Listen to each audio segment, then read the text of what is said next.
Hello students, how are you? In our previous class we started to discuss about the stoichiometric calculations. We discussed about the stoichiometry, what the mean of stoichiometry, what the stoichiometric information we get from a balanced chemical equation. Okay? Now, in today's class, I will discuss about the stoichiometric calculations. Stoichiometric calculations, here we can say that the calculations which are based on stoichiometric relationships. जो stoichiometric relationships हैं उनमें जो based जो relationships हैं उनके ऊपर based जो relationships हैं calculations हैं उनको अपन कंसिडर करेंगे. सबसे पहले जो कैलकुलेशन जो कंसिडर की जाती है that is mass relationship. Mass relationship. अब मास रिलेशनशिप का मीन्स क्या है? इसका मीन्स है अगर आपको रिएक्टेंट या प्रोडक्ट किसी का भी आपको मास दिया गया है और दूसरे का आपको पूछा गया है तो आप इजीली आप उसको कर सकते हैं. Got it? आपको एक का दिया हुआ है रिएक्टेंट या प्रोडक्ट्स में तो आप दूसरे का आप इजीली फाइंड आउट कर सकते हैं. तो दोनों का जो मास है रिएक्टेंट प्रोडक्ट्स उनके बीच की रिलेशनशिप या उनकी कैलकुलेशंस को यहाँ पर कंसिडर किए जाते हैं. दिस क्वेश्चन है what will be the mass of copper oxide. What will be the mass of copper oxide by heating 12.35 gram copper carbonate is formed.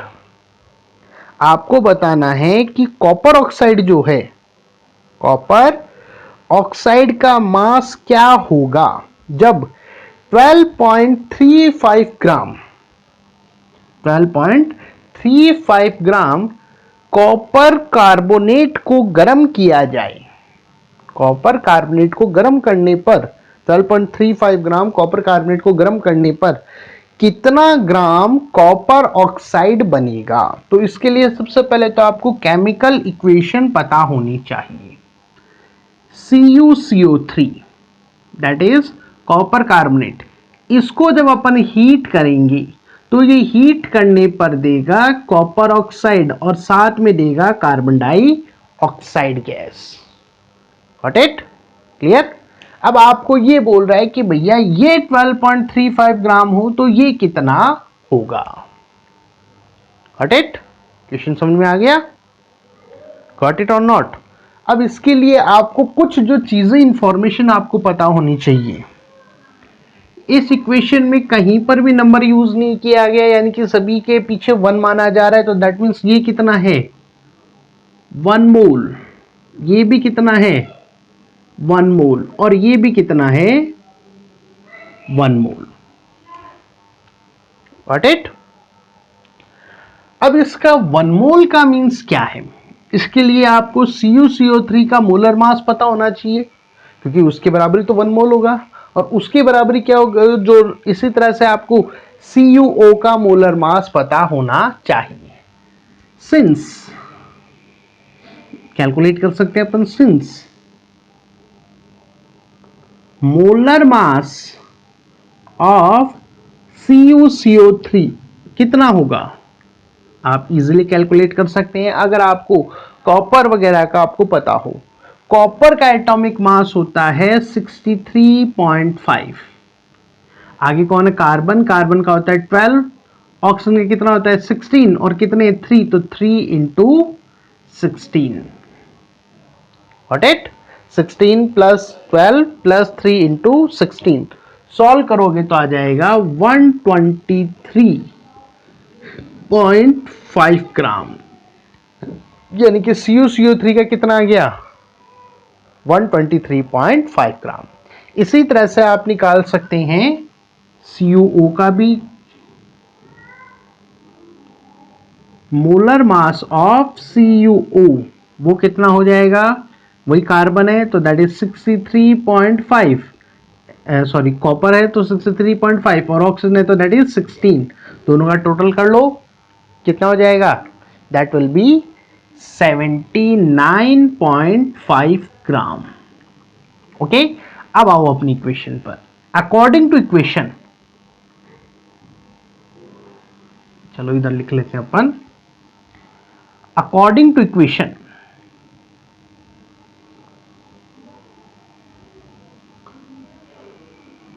According to equation, equation के according क्या मतलब निकल रहा है, 1 मोल CuCO3 जो है ये कितना देगा, हमें तो इसको पता करना है। यहां पर की जगह क्वेश्चन के लिए छोड़िए मैंने, ठीक है, तुम देखो कुछ और आएगा, वो क्वेश्चन के लिए है। तो 1 मोल CuCO3 जब हीट अप होता है तो वो कितना देगा, 1 मोल CuO, यानी कि 1 मोल का मतलब कितना, 123.5 ग्राम, क्योंकि 1 मोल का मतलब मोलर मास के इक्वल, CuCO3 लिया जाए तो वो कितना देगा, 79.5 ग्राम CuO देता है। ये तो मतलब निकला। तो 1 ग्राम कितना होगा, 1 ग्राम जो CuCO3 है ये कितना देगा, 79.5 डिवाइड बाय 123.5 ग्राम। और अपने को क्वेश्चन में कितना दिया हुआ है, क्वेश्चन में दे रखा है अपने को 12.35 ग्राम अगर लिया जाए तो वो कितना देगा, तो सीधा सीधा मल्टीप्लाई हो जाएगा भाई, ये 1 ग्राम का है तो इससे होगा तो मल्टीप्लाई कर दो, that is 79.5 divide by 123.5 multiplied by 12.35, ये देखोगे तो ये मल्टीप्लाइड बाय 10 ही तो है, 10 टाइम है ना, 10 इसमें जाओगे तो कितना आ जाएगा, 7.95 ग्राम, कितना आ जाएगा, 7.95 ग्राम, यानी कि इतने ग्राम CuO हमें मिलेगा। सो CuO कितना हो जाएगा, 79.5 ग्राम होगा। गॉट इट और नॉट। तो ये क्वेश्चंस यहां पर पूछे जाते हैं, इस तरह से क्वेश्चन सॉल्व किए जा सकते हैं ना, अंडरस्टैंड और नॉट, ओके। चलिए नेक्स्ट क्वेश्चन जो आता है that is volume volume relationship, यानी कि आपको दो मटेरियल्स की वॉल्यूम के बीच में रिलेशनशिप स्टैब्लिश करना होता है, इसके बीच में वॉल्यूम्स के बीच में आपको रिलेशनशिप स्टैब्लिश करना होता है। Got it. तो सेकंड जो आता है स्टोइकियोमेट्री में वॉल्यूम वॉल्यूम रिलेशनशिप, यानी कि आपको रिएक्टेंट या प्रोडक्ट में से किसी एक की वॉल्यूम दी जाती है और दूसरे का आपको वहां पर पूछा जाता है। Got it. अब जैसा क्वेश्चन है हमारे पास, how many the oxygen is required, question है हमारे पास how many O2 is required, how many O2 is required to convert 2.6 liter 2.6 liter carbon monoxide into carbon dioxide. 2.6 litre carbon monoxide को carbon dioxide में convert करने के लिए कितना oxygen हमें रिक्वायर्ड होगा, तो ये लीटर में है तो ये भी अपने को किसमें निकालना है, लीटर में, कितनी लीटर हमें लगेगी। आगे क्वेश्चन में है at NTP normal temperature pressure. Got it. Question समझ में आ गया। चलिए अब इस क्वेश्चन को सॉल्व करते हैं। हमेशा ये क्वेश्चन आपको स्टोइकियोमेट्री पर ही सॉल्व आप कर पाओगे। क्वेश्चन है कि अकॉर्डिंग कार्बन मोनोऑक्साइड रिएक्ट कर रहा है ऑक्सीजन के साथ और क्या बना रहा है, carbon dioxide. Carbon monoxide is reacting with oxygen and make carbon dioxide. क्या ये बैलेंस है, नो। ऑक्सीजन साफ साफ दिखाई दे रहा है, तो क्या किया जाए, यहां पर अगर अपन 2 लगाएं तो कार्बन कितना हो गया 2, ऑक्सीजन हो गई 4, यहां पर अपन 2 लगाएं तो कार्बन 2 ऑक्सीजन 2 और 2 4 नाउ दैट इज बैलेंस्ड। अब अपने को क्वेश्चन में जो पूछा गया है उनकी बात करें, ये और ये के बारे में पूछा जा रहा है, मतलब ये बताया जा रहा है, ये पूछा जा रहा है कि ये कितना अपने को लगेगा। Got it, understand. तो पहले तो नंबर ऑफ मोल्स पे आ जाओ। तो 2 लिखा है यानी कि 2 मोल कार्बन मोनोऑक्साइड, इसके पीछे कुछ नहीं लिखा है यानी कि 1 मोल, और इसके पीछे 2 लिखा है तो दैट इज 2 मोल। अब इससे तो अपने को मतलब नहीं, अपने को तो इससे मतलब है। ओके, लीटर में चाहिए तो लीटर में कन्वर्ट कर लो। यू नो दैट जो जो नंबर ऑफ मोल्स हैं वो इक्वल टू क्या होते हैं, वॉल्यूम डिवाइड बाय 22.4। ये आपको पता करना है, इसको मल्टीप्लाई कर दो। मल्टीप्लाई करोगे तो कितना हो जाएगा, हर एक के मल्टीप्लाई करते जाओ, तो इसको मल्टीप्लाई करोगे तो कितना हो जाएगा, 44.8 लीटर। इसको आप करोगे तो दैट इज 1 ईयर, तो दैट इज 22.4 लीटर। ओके, ये करना चाहो तो कर लो, वैसे तो अपने को इसकी कोई जरूरत नहीं है, लेकिन फिर भी इसको भी कर लेते हैं। तो दैट इज ऑल्सो 44.8 लीटर। अब आते हैं क्वेश्चन पर। 22.4 लीटर ऑक्सीजन रिक्वायर्ड होती है, उल्टा नहीं सीधे तरीके से चलेंगे। 44.8 लीटर कार्बन मोनोऑक्साइड रिएक्ट करता है 22.4 लीटर ऑक्सीजन के साथ।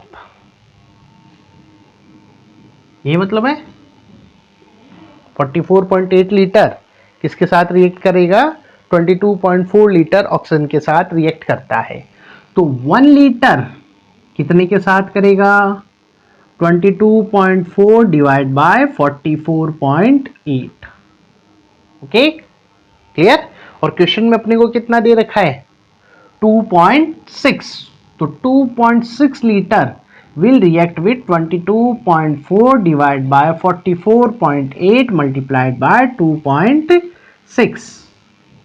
2 टाइम ये कितना आ जाएगा, 1.3, यानी कि 1.3 लीटर ऑक्सीजन। कितना आ जाएगा, 1.3 litre oxygen. Got it, understand.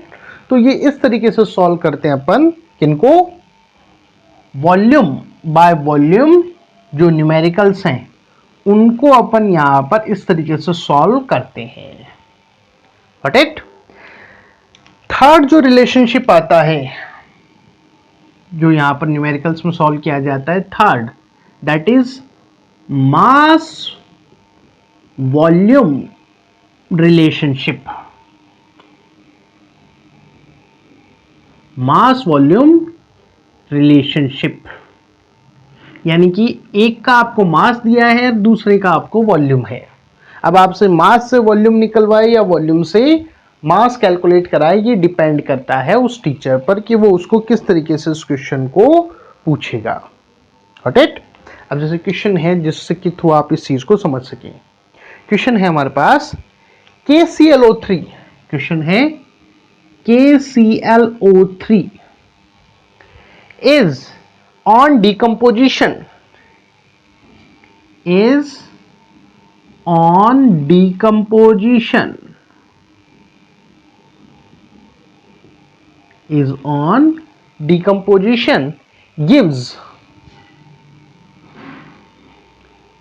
KCl and O2। KCl जो है वो डिकम्पोजिशन, KClO3 डिकम्पोजिशन में KCl और O2 हमें देता है। अब आपको पूछ रहा है कैलकुलेट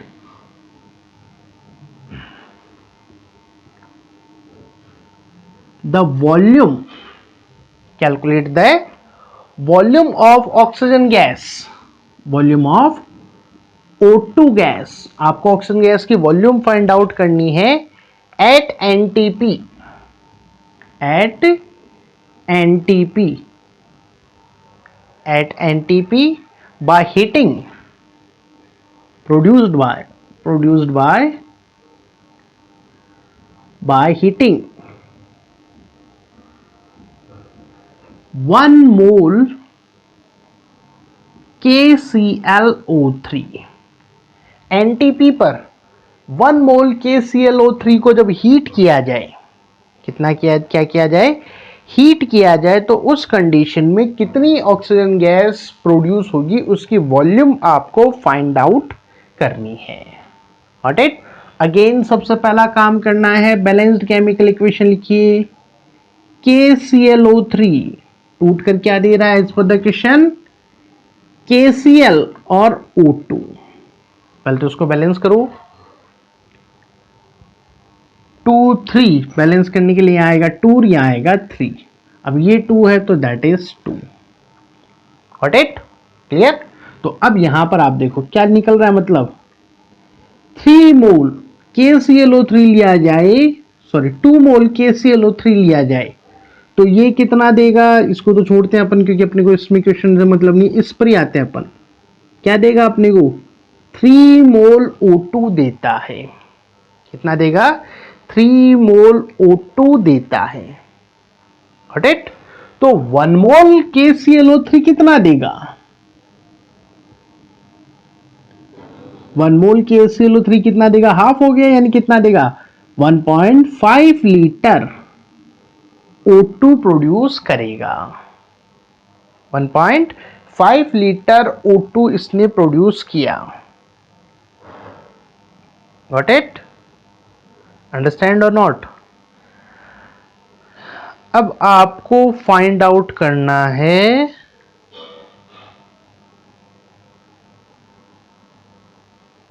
सही है। क्वेश्चन में यहां पर 0.1 मोल है, लेकिन अपन ने यहां पे पॉइंट नहीं लिखा, कोई बात नहीं, चलेगा, अपने चलने दूं। क्वेश्चन में यहां पे 0.1 मोल है। Calculate the volume of oxygen gas at NTP by heating 0.1 mole KClO3। तो अपने को 0.1 मोल अपन ले नहीं रहे, तो अपन सीधा इसी पे काम चला लेते हैं। अपन ने 1 ले लिया, 0.1 करोगे तो यहाँ 0.1 आ जाएगा, फिर यहाँ पर वो चेंज करना पड़ेगा। ओके, तो अब आपको देखना है 1.5 लीटर O2 की वॉल्यूम कितनी होगी। ये तो अपने वैसे निकालना है ना अपन ने।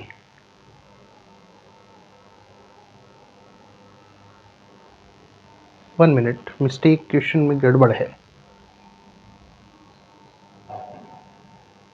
अरे रे, ये 1.5 मोल है, सॉरी भाई, गड़बड़ हो गई ना यहाँ पर। मैं ये देखा लीटर कहाँ से आ गया। तो 1.5 मोल O2 देगा। अब 1.5 मोल O2 को आपको लीटर में कन्वर्ट करना है, तो किससे मल्टीप्लाई करोगे? 22.4 से। 22.4 से मल्टीप्लाई करोगे तो आंसर कितना हो जाएगा? करके देख लीजिए। 22.4 मल्टीप्लाइड बाय 1.5, 0, 10, 2,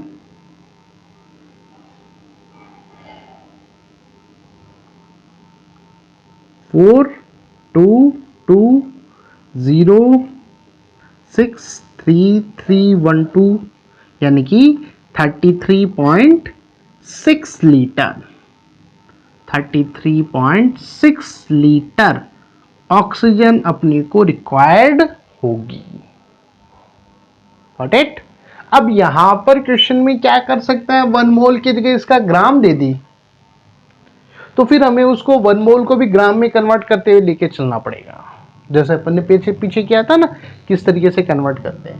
तो ये स्टोइकियोमेट्रिक कैलकुलेशंस यहां पर आते हैं। गॉट इट और नॉट? समझ में आए बात यहां पर? चलिए अब नेक्स्ट टॉपिक के ऊपर अपन चलते हैं, that is limitation factor, limiting factor. ये न्यूमेरिकल्स तो समझ में आ गए होंगे आई थिंक, किस तरीके से इनको सॉल्व किया जाता है। बहुत इजी है, मैथमेटिकल थोड़ा सा आपको कंसिडरेशन करना होता है।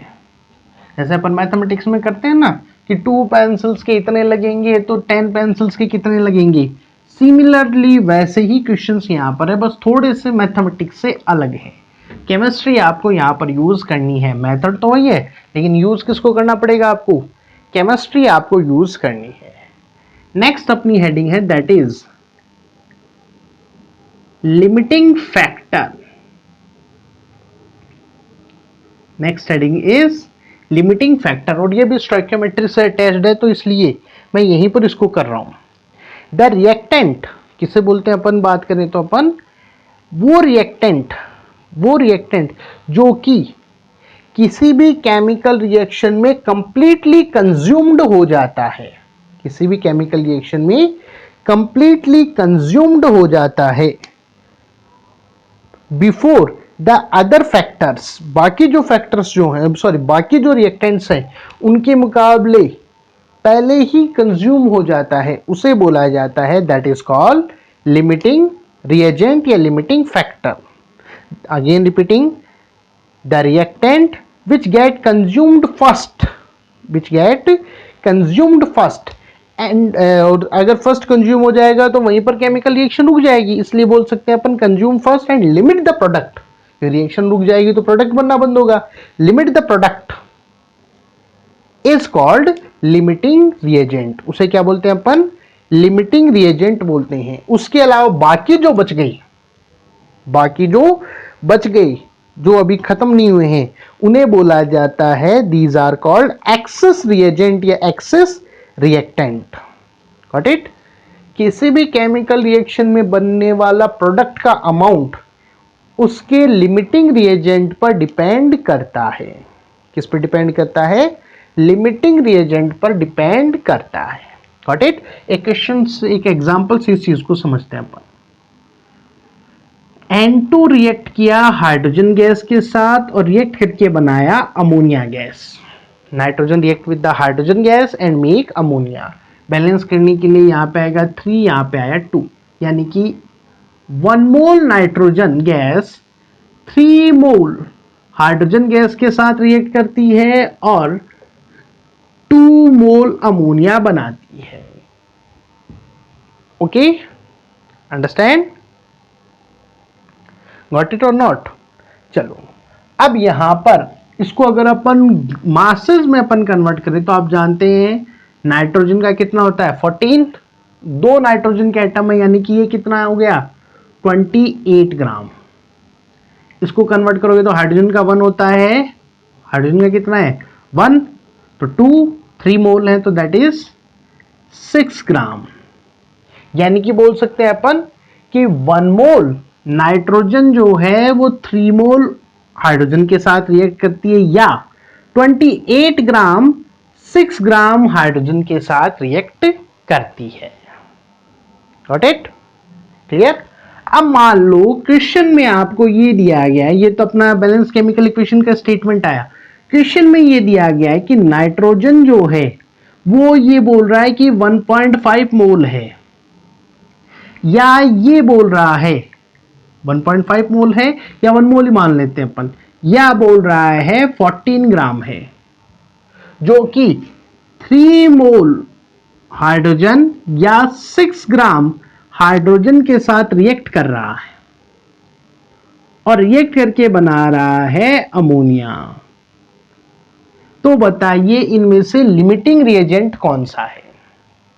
अब देखो ध्यान से, 6 ग्राम के लिए कितना चाहिए 28 ग्राम, यहां 6 ग्राम के लिए कितना दिया हुआ है 14 ग्राम, तो कम है भाई, लेस है कि नहीं है? इसलिए सबसे पहले कंज्यूम कौन होगा नाइट्रोजन। तो ये क्या है दैट इज लिमिटिंग फैक्टर या लिमिटिंग रिएजेंट, और ये बच जाएगा एक्स्ट्रा में, तो ये क्या है दैट इज एक्सेस फैक्टर या एक्सेस रिएजेंट। Got it? आपको बैलेंस केमिकल इक्वेशन से इस चीज को फाइंड आउट करना होता है कि कौन सा जो है वो लिमिटिंग है, कौन सा यहां पर लिमिटिंग है और कौन सा यहां पर एक्सेस के अंदर यहां पर प्रेजेंट होगा। Got it? अंडरस्टैंड?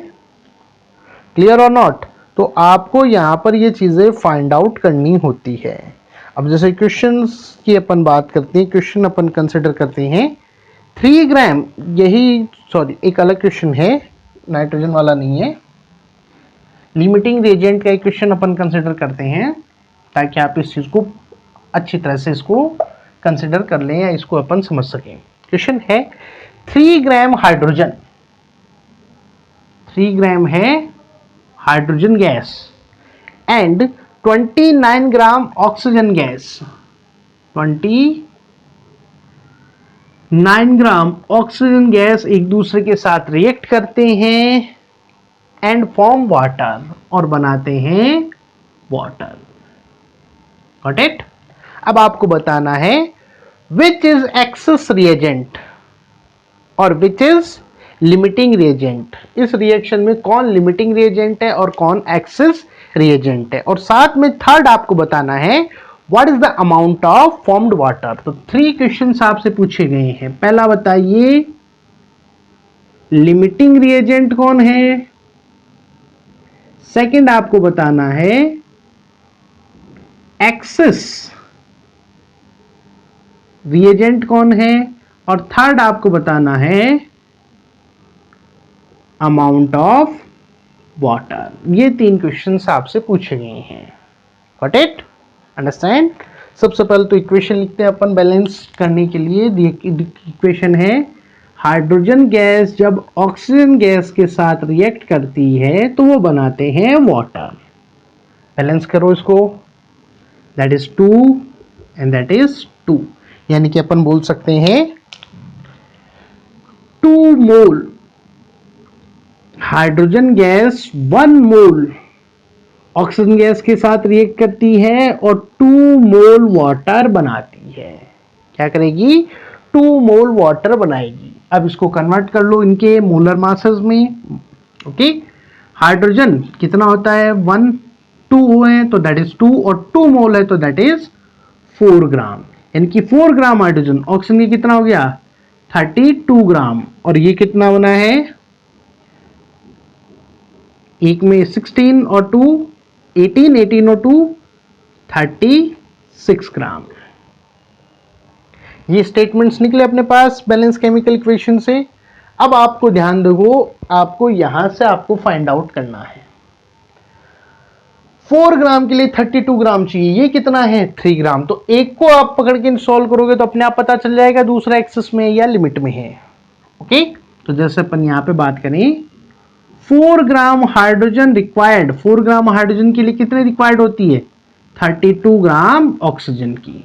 तो 1 ग्राम हाइड्रोजन कितने की रिक्वायर्ड होगी 32 डिवाइड बाय 4 ग्राम ऑक्सीजन की, और अपने क्वेश्चन में कितना दिया हुआ है 3 ग्राम हाइड्रोजन, तो कितना हो जाएगा 32 divide by 4 multiplied by 3 gram oxygen. Solve कर लो, कितना आ जाएगा दैट इज 24 ग्राम ऑक्सीजन की हमें रिक्वायरमेंट है। 3 ग्राम हाइड्रोजन के लिए कितनी चाहिए अपने को, वी नीड 24 ग्राम ऑक्सीजन। हमें कितनी दी गई है 29, तो एक्सेस में हुई कि नहीं हुई भाई 24 ही चाहिए, लेकिन ये कितनी है 29, तो साफ साफ दिख गया कि भैया ऑक्सीजन एक्सेस में है। ऑक्सीजन एक्सेस में है तो डेफिनेटली ये कौन हो गया, पहले खत्म ये होगा, पहले खत्म कौन होगा हाइड्रोजन, पहले खत्म कौन हो रहा है हाइड्रोजन, इसलिए दैट इज लिमिटिंग रिएजेंट, और ऑक्सीजन क्या हो गया दैट इज एक्सेस। तो अपन बोल सकते हैं since O2 is, since given O2 is 29 ग्राम, 29 ग्राम में है तो वो एक्सेस में हो गई, so it is in excess, इसलिए किस में है एक्सेस में है, हेंस लिमिटिंग रिएजेंट, जो लिमिटिंग रिएजेंट है वो कौन होगा इज हाइड्रोजन। तो 2 क्वेश्चन तो सॉल्व हो गए हमारे। अब आते हैं अपन थर्ड पर, that is amount of water. अब इसके लिए भी ये स्टेटमेंट यूज होगा, 4 ग्राम हाइड्रोजन अगर अपन यूज करते हैं तो उस कंडीशन में हमारे पास कितना बनेगा 36 ग्राम वाटर बनता है। तो 1 ग्राम अगर हाइड्रोजन लिया जाए तो कितना बनेगा 36 डिवाइड बाय 4 ग्राम वाटर। और क्वेश्चन में कितना दिया हुआ है, देयर इज 3 ग्राम। क्वेश्चन में कितना दे रखा है 3 ग्राम हाइड्रोजन, तो कितना हो जाएगा 36 डिवाइड बाय 4 मल्टीप्लाइड बाय 3, यानी कि 27 ग्राम वाटर यहां पर बनेगा। Got it. तो ये होती हैं स्टोइकियोमेट्रिक कैलकुलेशंस। ओके, इंटरेस्टिंग और not? If it is not interesting, then you have to create the interest, and if that these are interesting, then you have to practicize them. आपके जो upcoming जो competition exams हो उसके अंदर इनसे related questions पूछे जाते हैं। Got it. तो आई थिंक आज के लिए सफिशिएंट होगा। Okay, thank you.